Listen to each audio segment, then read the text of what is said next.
Let's mic देश का मिजाज साउथ।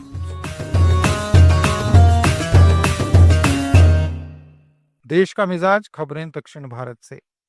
टीवीके के संस्थापक और अभिनेता सी जोसेफ विजय का नाम हाल में करूर में हुई भगदड़ में 41 लोगों की मौत के मामले में दर्ज एफआईआर में शामिल नहीं किया गया है।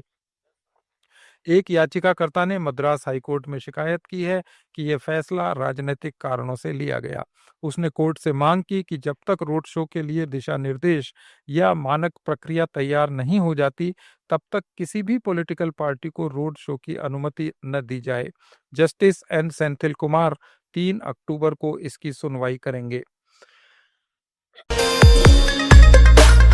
महात्मा गांधी की 157वीं जयंती पर तमिलनाडु के मुख्यमंत्री एम.के. स्टालिन ने चेन्नई के एग्मोर में म्यूजियम परिसर में गांधी जी की प्रतिमा पर पुष्पांजलि अर्पित की। इस मौके पर उन्होंने प्रधानमंत्री पर निशाना साधते हुए कहा कि ये शर्मनाक है कि देश के सर्वोच्च पद पर बैठा व्यक्ति राष्ट्रीय स्वयंसेवक संघ की शताब्दी पर डाक टिकट और सिक्का जारी कर रहा है, जिसने गांधी जी के हत्यारे के विचारों को बढ़ावा दिया। स्टालिन ने अपने एक्स पोस्ट में सभी से देश को इस शर्मनाक स्थिति से उबारने का संकल्प लेने की अपील की। इधर केरल के मुख्यमंत्री पिनराई विजयन ने भी केंद्र की बीजेपी सरकार की आलोचना की, जिसने आरएसएस की शताब्दी पर डाक टिकट और 100 रुपए का सिक्का जारी किया। विजयन ने इसे संविधान का गंभीर अपमान बताया। अपने एक्स पोस्ट में उन्होंने कहा कि केंद्र एक ऐसे संगठन को वैधता दे रहा है जो स्वतंत्रता संग्राम से दूर रहा और औपनिवेशिक बांटो और राज करो की रणनीति के साथ विभाजन की विचारधारा को बढ़ावा देता है।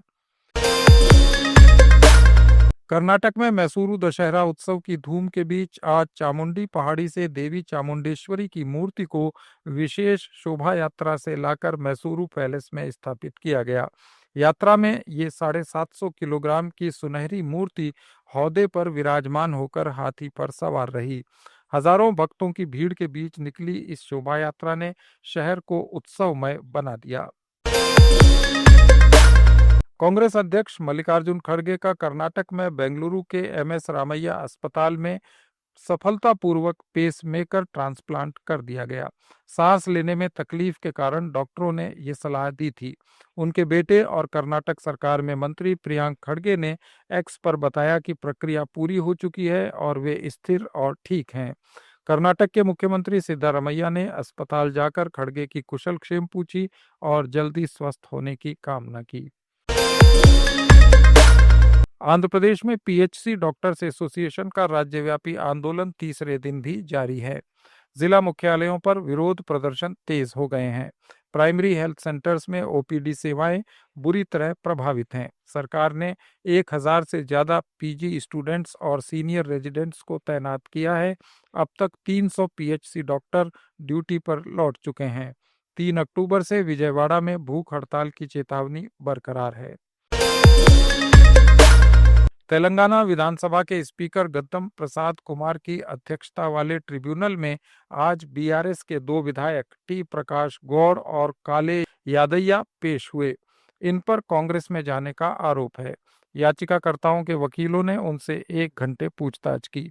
2 अन्य विधायक गुडेम महिपाल रेड्डी और बंडला कृष्ण मोहन रेड्डी सुनवाई में नहीं आए। स्पीकर ऑफिस ने कहा कि मामला रिकॉर्ड में है और इस पर जल्द ही निर्णय होगा।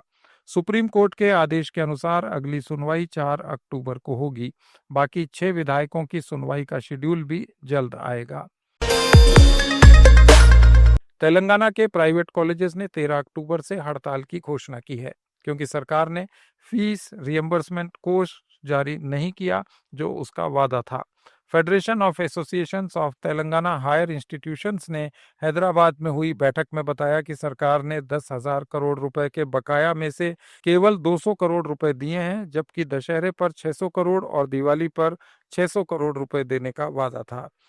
एसोसिएशन के अध्यक्ष एन रमेश बाबू ने कहा कि अगर 12 अक्टूबर तक बकाया नहीं चुकाया गया तो हड़ताल की जाएगी। आप सुन रहे थे let's mike more than radio.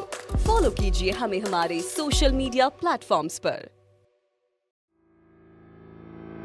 It's time for news. It's time for more than radio.